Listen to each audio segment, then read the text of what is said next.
വലൈക്കും അസ്സലാം വറഹമത്തുള്ള. 5 വക്ത് ഫർള് നിസ്കാരത്തിലും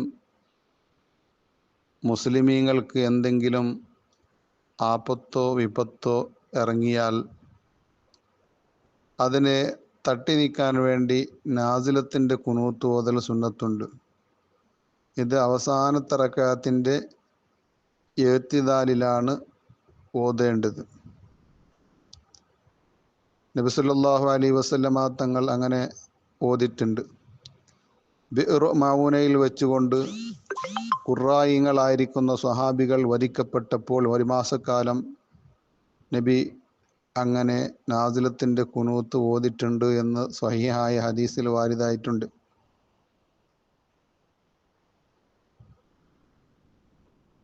അപ്പോൾ ഈ നാസിലത്തിൻ്റെ കുനൂത്ത് ഓതൽ സുന്നത്തുണ്ട്. ഇമാമോടൊപ്പം ഒരു പ്രാവശ്യം ഓതിയിട്ടുണ്ടെങ്കിലും മസ്ബൂക്ക് അവൻ വീണ്ടെടുക്കുന്ന റക്അത്തിൽ രണ്ടാമതായിട്ടും അതിന് ഓതണം. അത് സുന്നത്താണ്. ഒരു പ്രാവശ്യം ഇമാമോടുകൂടെ ഓതിയിട്ടുണ്ട്. ഇവനിക്ക് സലാമിൻ്റെ ശേഷം ഇമാം സലാം വീട്ടിയതിന് ശേഷം റക്അത്ത് കൊണ്ടുവരാനുണ്ട്. ആ റക്അത്തിലും രണ്ടാമതായിട്ടും അതിനെ ഓതൽ സുന്നത്തുണ്ട്. വലോ മസ്ബൂക്കൻ എന്നാണ് പറഞ്ഞത്. കനത്ത മാ ഇമാമി, ഇമാമിൻ്റെ കൂടെ കുനൂത്ത് ഓതിയ മസ്ബൂക്കാണെങ്കിലും ശരി, അവനും എന്താക്കണം, ഓതണം. ലിനാസിലത്തിൻ നസലത്ത് ബിൽ മുസ്ലിമീന, മുസ്ലിമീങ്ങൾ ഇറങ്ങിയതായിരിക്കുന്ന വിപത്തിന് വേണ്ടി. ഒരുപാട് വിപത്തുണ്ട്. കാസിറിൽ ആലിമി അവിഷുജായി എന്നിങ്ങനെ ഒരു ആലിമിനെ ബന്ദ് ചെയ്യുക, തടവിലാക്കുക, അല്ലെങ്കിൽ ഒരു ധീരനായ യോദ്ധാവിനെ ബന്ധാക്കുക, ജയിലിലടക്കുക, ഇതുപോലത്തെ കാര്യത്തിന് വേണ്ടിയാണെങ്കിലും ശരി. പിന്നെ കഹത്ത്, ബറം, വബാഹ്. സുന്നത്ത് നിസ്കാരത്തിൽ സുന്നത്തില്ല. മയ്യിത്ത് നിസ്കാരത്തിൽ അങ്ങനെ തന്നെ. വഖറജ ബിൽ മക്തൂബത്തി അന്നഫുലു വലൗ ഈദൻ വൽ മന്ദൂറത്ത് ഫലാ യുസന്നു ഫീഹിമ. പെരുന്നാൾ നിസ്കാരാണെങ്കിലും അങ്ങനെ തന്നെ. സുന്നത്ത് നിസ്കാരത്തിൽ ഏതൊരു നിസ്കാരത്തിലും ഇത് നാസിലത്തിൻ്റെ കുനൂത്ത് സുന്നത്തില്ല. നേർച്ചയാക്കപ്പെട്ട നിസ്കാരത്തിലും സുന്നത്തില്ല. പിന്നെ അത് മറന്നാൽ സഹ്വിൻ്റെ സുജൂദും സുന്നത്തില്ല. പിന്നെ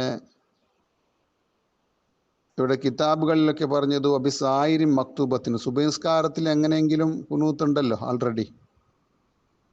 അപ്പോൾ മറ്റുള്ള ഫർദ് നിസ്കാരത്തിലും എന്നാണ് പറഞ്ഞത്. മറ്റുള്ള ഫർദ് നിസ്കാരത്തിൽ എന്ന് പറഞ്ഞാൽ സുബ്ഹി അല്ലാത്ത മറ്റുള്ള ഫർദ് നിസ്കാരത്തിൽ. ഇവിടെ ഷർവാൻ ഇമാം പ്രത്യേകമായിട്ട് എടുത്തു പറഞ്ഞിട്ടുണ്ട്. എനിക്ക് ബോധ്യമാകുന്നത് സുബ്ഹി നിസ്കാരത്തിലും നാസിലത്തിൻ്റെ കുനൂത്തുണ്ട്. അപ്പോൾ രണ്ടിനും കൂടി കരുതണം. നാസിലത്തിൻ്റെ കുനൂത്തും സുബ്ഹിൻ്റെ കുനൂത്തും രണ്ടിനും കൂടി കരുതണം. പിന്നെ കൈ എങ്ങനെയാണ് ഉയർത്തേണ്ടത്? അതിന് ഫത്തുൽ മൊയിനിൽ പറഞ്ഞിട്ടുണ്ട്. വഹൈസു ദആ ലി തഹ്സീലി ഷൈഇൻ, എന്തെങ്കിലും ഒരു കാര്യം ഹാസിലാകാൻ വേണ്ടി ദ്വാർക്കുന്ന സമയത്ത്.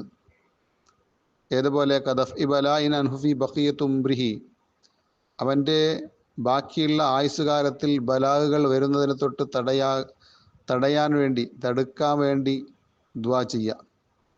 അങ്ങനെ വരുമ്പോൾ ജഅല ബത്ന കഫൈ ലസ്സമായി, അവൻ്റെ മുങ്കയിൻ്റെ പള്ള ആകാശത്തിലേക്ക് അവൻ എന്താക്കണം, ആക്കണം.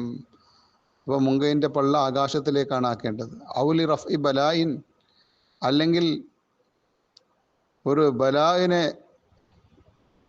ഉയർത്താൻ വേണ്ടിയാണെങ്കിൽ, വക്കാബി, അവനിൽ ബാക്കിയായിട്ടുള്ള ബലായിനെ ഉയർത്താൻ വേണ്ടിയാണെങ്കിൽ, ജാല ലഹ്റഹുമാ ഇലൈഹ, ആകാശത്തിലേക്ക് മുങ്കയിൻ്റെ മുതുകിനെ, മുങ്കയിൻ്റെ മുതുകിനെ ആക്കണമെന്നാണ് ആ സമയത്ത്, ആ ദ്വാർക്കുന്ന സമയത്ത്. പിന്നെ തുടക്കത്തിൽ തന്നെ സുന്നത്തുണ്ടെന്ന് പറഞ്ഞ ഇമാമിങ്ങളുണ്ട്. അപ്പോൾ ആ കൗലിനെ നമുക്ക് പിടിക്കാം. തുടക്കത്തിൽ തന്നെ സുന്നത്തുണ്ടെന്ന് പറഞ്ഞ ഇമാമിങ്ങളെയും നമുക്ക് പിടിക്കാം, ഇതും പിടിക്കാം. ആ സമയത്ത് കൈ ബലായിനെ ഉയർത്താൻ വേണ്ടി ദ്വാർക്കുന്ന സമയത്ത്, ആ സമയത്ത് എന്ത് ചെയ്യണം? മുങ്കയിൻ്റെ മുതുകിനെ അവൻ എന്താക്കണം, ആകാശത്തിലേക്ക് ഉയർത്തണം എന്ന് പറഞ്ഞ് ആ വാക്കിനെ നിങ്ങൾക്ക് സ്വീകരിക്കാം.